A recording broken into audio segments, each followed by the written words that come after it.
Hello, ladies and gentlemen. It's a chess show on Pod TV. My name is Sasha Star, and today our guest is Professor Ken Regan. Welcome to the show, Ken. Thank you very much. Having me on as always. I'm in my office. It's my pleasure, and yes, we can see that you're in the office and you're using new computer, from what we understand.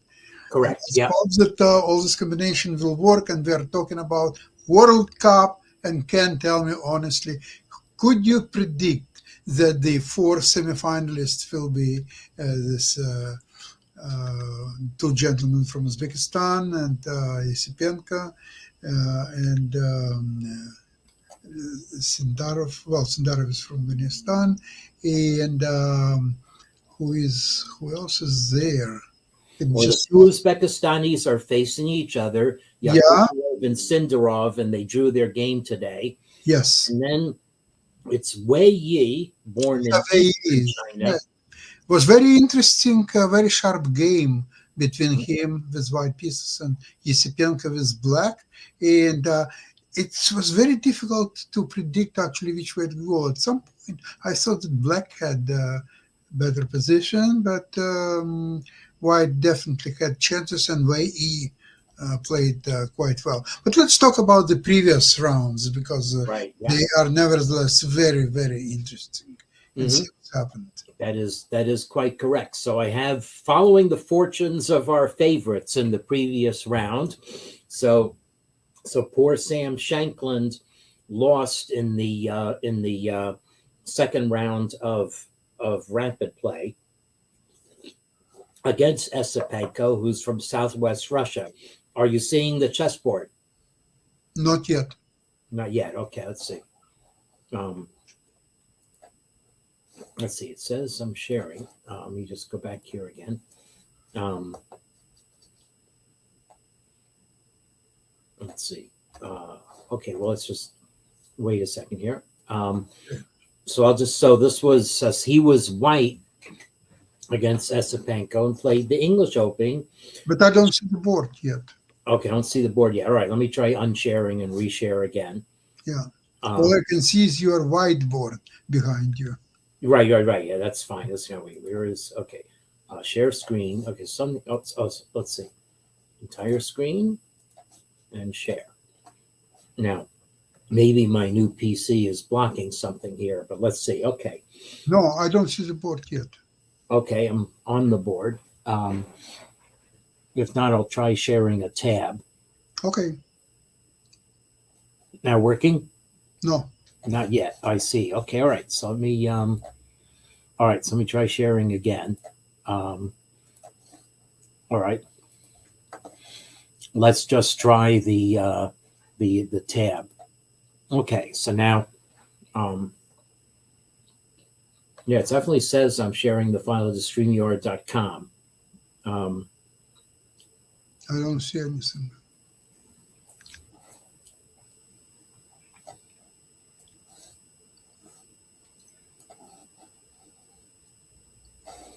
Let's see.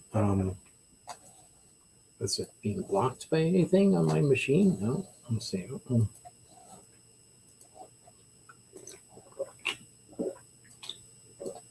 Okay, well, I'll try to fill it with verbal description of what. Okay, I can see the board now. Okay, it's just being very slow. Okay, so I'll have to do this in the ramp up then next time. Probably slower because I changed machines. So we have a Queen's Gambit type, transposed in Queen's Gambit type structure, and white goes for a slow build up. And but black gets active play.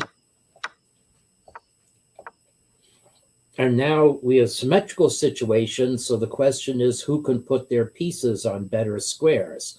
And the answer over the next 10 moves is Esipenko. So I think black's bishop is better on b7. White never really develops central files pressure.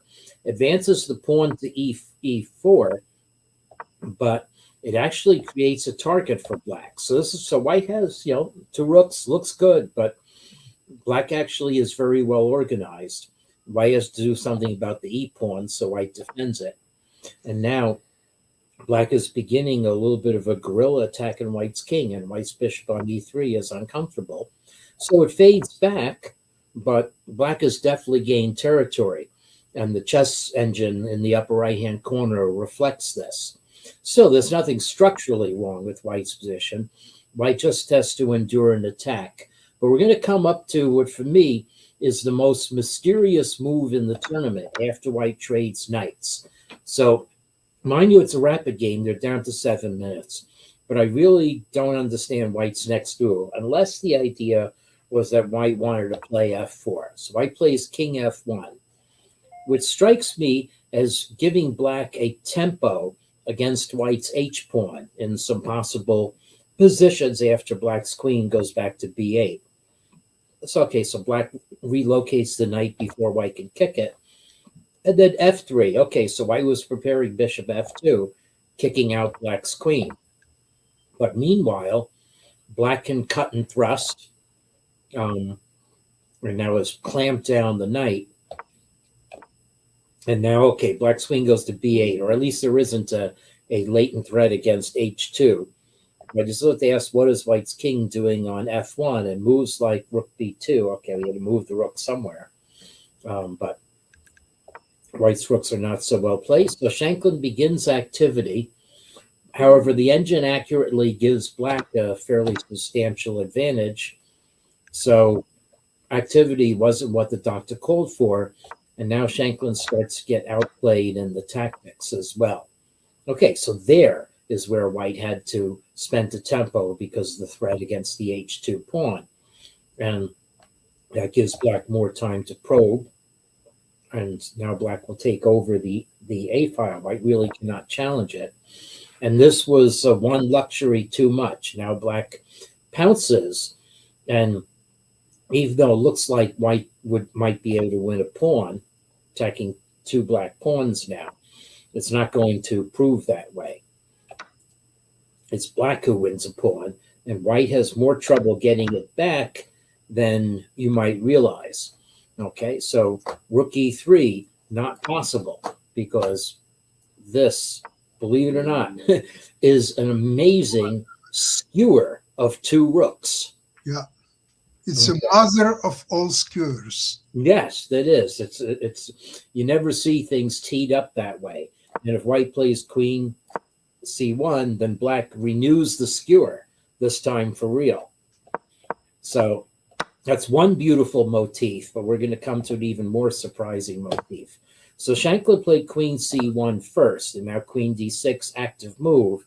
And if queen takes e3, then rook b3 is going to win material. So white had to retreat. Okay, well, still can hope to get the pawn back. So let's do it. White plays rook d1. Now we're going to capture on e3. Okay, so black goes here. White spends time playing actively, but was down to 1.5 minutes. So here. Now white captures on e3. Finally. And black could have played more aggressively with rook b3, making an outside pass pawn. But this, of course, is a really good-looking move, right? It's doubling up, trying to play rook b1. And now rook b1 check, the moment of truth, with white having been down to 10 seconds before, but having been down to 30 seconds before getting the 10-second increment. So where do you put your king? Okay, you can tell that king f2, rook b2 check loses. If you play king g2, black plays rook b2 check, and now your king is going to wander. Surely it's getting mated, right, out here? Amazingly, it's not. Okay, black can go here and make the king wander to f4, but there's no follow-up. When I first saw this position, I thought h5 check and queen g6 mate, but white's rook can capture the pawn on h5. Yeah, exactly. So it turns out that this is safe, but white had planned to play king e2. However, it's fatal, because after this, the move you're counting on rook d2, problem is black just takes it. White recaptures with the queen, rook b2 skewers the queen, and if white captures with the king, then queen d8 check or queen d6 check, and it's going to be made on d1. So unfortunate end for Sam there. Now, let me actually see if I can do something. If I can paste Arageisi's game into the same tab so I don't have to unshare. Let's see if chess.com lets you do that. It does. Okay, so this now is how Levon Aronian met his end in the classical chess. I don't think we covered this last time, right? No. Okay. So this features one of the moves of the tournament. So Arageisi is black, and we get actually a classical Gioco Piano. So with the usual Gioco move order, but white plays d3. So now instead of the d4 move in the classical, so now we play this. These lines are still being played in the majority of e4 games, and you need actually study a lot to be able to feint and jab and thrust and play for little advantages. Like, is it to white's advantage to play d4 in this position? Well, black is certainly very solid. We maneuver some more. White has the center, but black can challenge it. It is worth seeing why black. Oh no, it's just defensive. What am I doing? Okay, so black challenges it. 98. Okay, so white has a little more space, but white's d4 pawn is a little annoying, especially if black gets a knight to e6 or is able to pry open access to white's d4 pawn this way. Okay. And the engine actually gives black a tiny pull. Not a significant one, but certainly black can claim to have equalized. And black's knights are good enough. White's two bishops bite on granite, as the saying goes. Right, so now the theme for the second half of this game is perceiving danger versus thinking that you should be able to get an advantage. So I claim here that white actually has the worst pawn structure because the d4 pawn is isolated and white is not going to advance the kingside majority anytime soon. Instead, black has pressure on two open files against it. White's rook on e1 is right now blocked by those two bishops that white is hoping to do things with. So, okay, the bishops redeploy. But, black's knights are also doing useful things. Now, again, sense of danger here.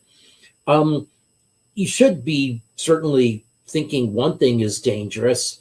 Black could play rook takes e3 and then bishop takes d4 crashing through. But white can play bishop h7 check and rook takes d4, getting rid of the threat. So it doesn't work now, but it's hanging in the air. Okay. Well, white very sensibly tries to make cubby holes for his pieces. But here now is where white starts stepping into trouble. This looks good. We're setting up a latent threat of capturing on g5, not latent threat, and coming into h7.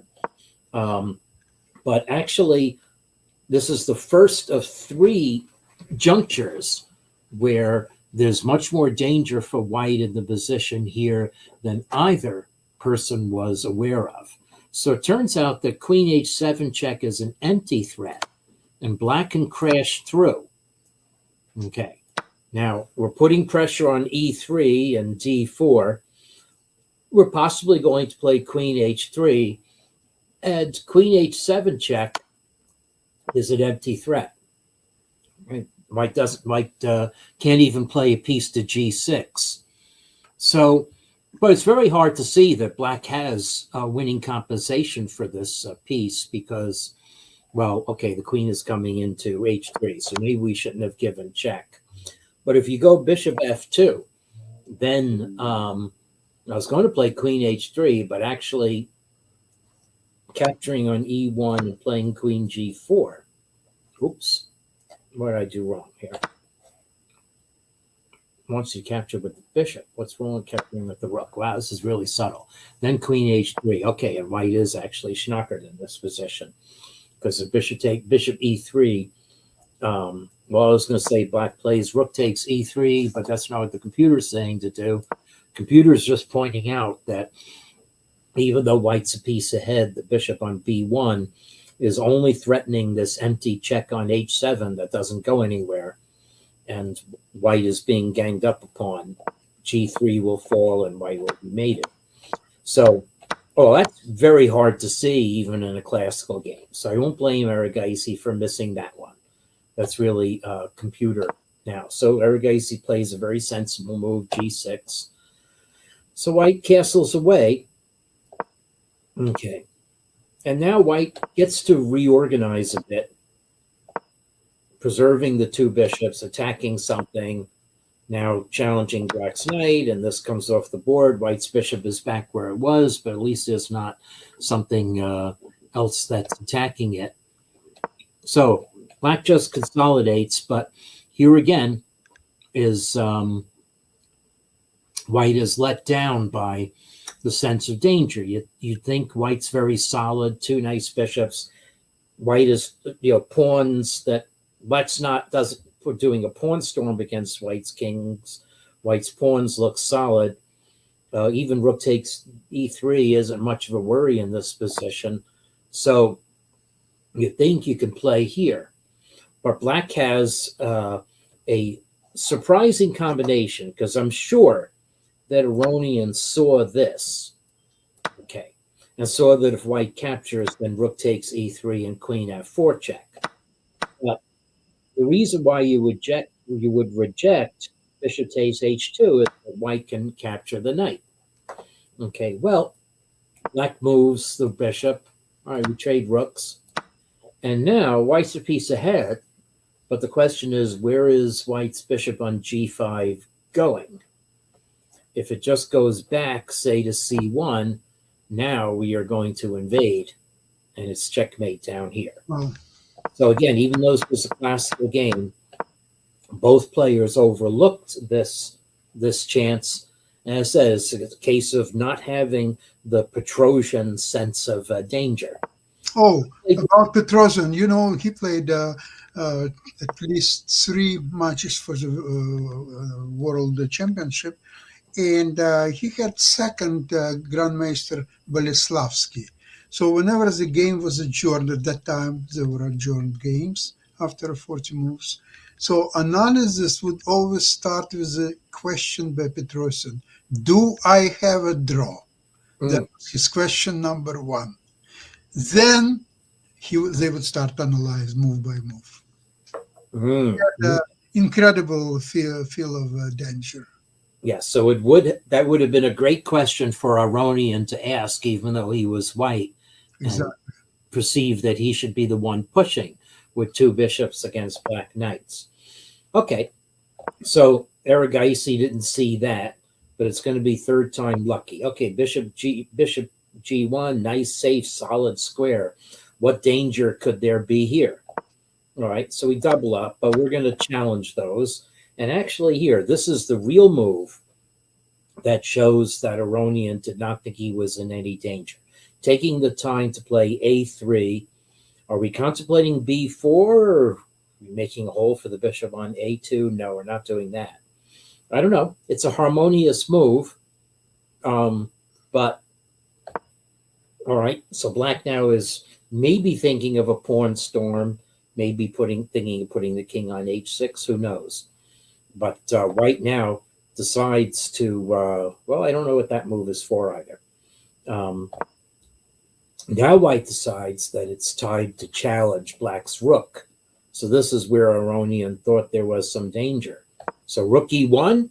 Oh yes, there's danger. Knight h3 is on the board. And so now if white captures the knight, then rook takes e1, queen takes e1, queen takes f3 mate.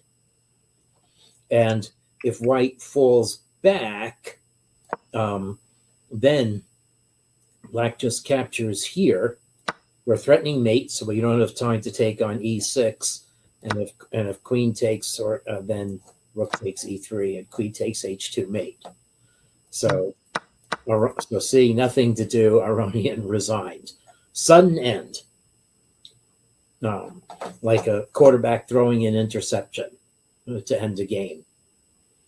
You see, the problem with these two classical games is that whoever plays first game with white either has to agree to a quick draw and try to draw a second game and then go into blitz and rapid games and all that stuff, or they are trying hard to press with white and win, and this way to guarantee themselves going to the next round. But this is the problem now, that is everybody is booked so well with all the latest theory. So white has to accept the incredible amount of risk trying to win the first game with white. And in this tournament, we could see a lot of players who are playing first game with white left out. They lost their game, and once you lose with white, there is very little you can do about it. Yeah. So we'll see another example of what you've just said, but in the tie breaks itself. Okay, so this is how Arjun Erigaisi, the last home country favorite Indian player, who that's his rapid rating showing, I guess. He has been near 2,800. He is considered the best player in the world who was not qualified for anything major yet. And this was his chance to get into the candidates. But as he posted on Twitter after this game, it was a heartbreak. So he's white. The way he plays the Petrov, good Russian defense, hard to crack. Okay. So it's a question of whether white can develop anything, again, with a few extra tempos at the cost of a slightly compromised pawn structure. So white, of course, goes for attack. And now this is an obvious trap. If white takes on d5, then bishop takes h2, wins for black. But white can fall back. And now c4 is actually a very important move in this position. Without it, white actually would then capture on c5 and have a definite initiative. Okay. So, all right. So this is an intermezzo. Black couldn't capture white's bishop because queen f6 would be mate. But queen f6 is not mate because now black can play bishop f8. So white just retreats. And now black is able to oppose queens and get a pawn. So white has a little initiative still here. But the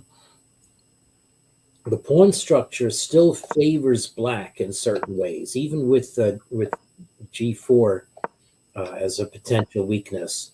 And this will play out in the game. So from here on, completely equal position, Wade masterfully outplays Shankland. Okay, Shankland's probing, but you sort of have chess sense to realize that white cannot, d5 is vulnerable, but we've got it solidly defended, and white cannot add anything to the attackers of it. So white is trying to regroup a different way and play f4 aggressively, but this now becomes definite fortress. I like the formation of white's rooks and bishops there. And rooks come off the board. Okay, so what is white doing? Is white really playing a5 in this position? Well, white had to guard something. That's where the pawn structure deficiency is coming into play. Okay, white, I don't know if white had to guard h4 there, but probably did, actually. All right, so now black has a fairly substantial advantage. In fact, the computer actually thought black would even better to ignore white and play bishop f5 because taking on h6 would be weaker for white. But, can't criticize this. Another problem probe of the white pawn that's hard to guard.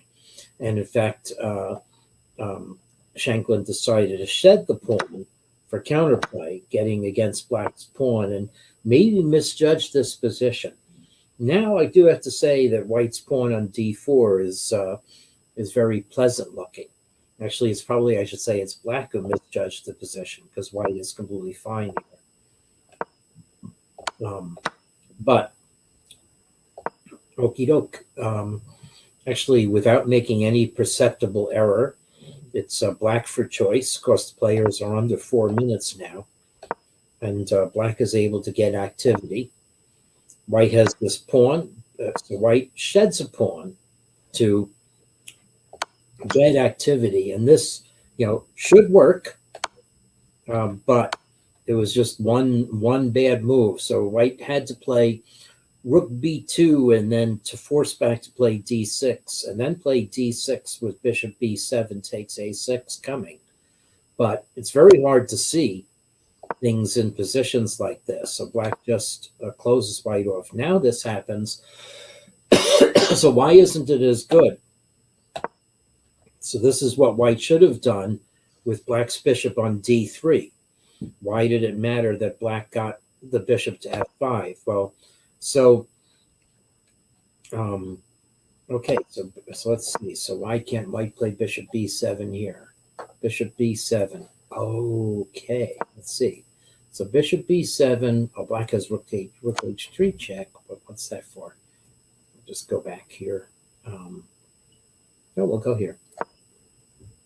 Oh, no, you're going to get mated. Okay. So that's the problem. Actually, maybe the whole point is that the tempo bishop f5 set up where black can threaten checkmate if when white's king goes to f4. So white's king is now hung up. What happens if white goes here? All right, show me, computer. Oh, you just take it and rook to d3 mate. So the fault was by allowing black to get bishop f5 with tempo. White set himself up for checkmate threats. Okay, but black played bishop back to d3. So now we should be in business with bishop b7. So let's, we take. Oh, black's still a pawn ahead.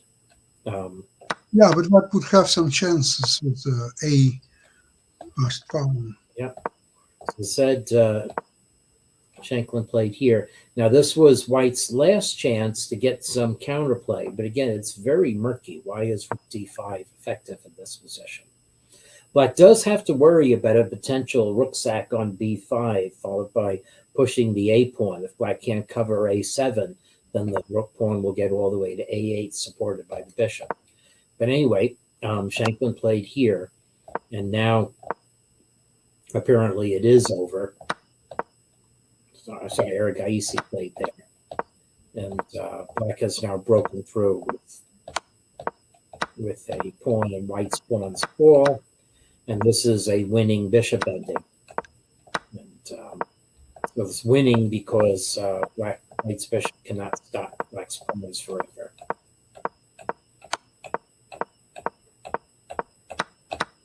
And it's over. Erigaisi actually played all the way to mate. Yeah, it's really dreadful to see how this grandmasters on such a high level missing opportunities and not playing thoughtful defense, and the openings are at some point. There are a lot of new lines were tried, for example, like e4, e5, knight f3, knight c6, something like h3, for example, was tried in a few games. And I don't know how white can have an advantage playing h3 on a third move, but look, or maybe it's just close on one happy moment for the U.S. team. Okay.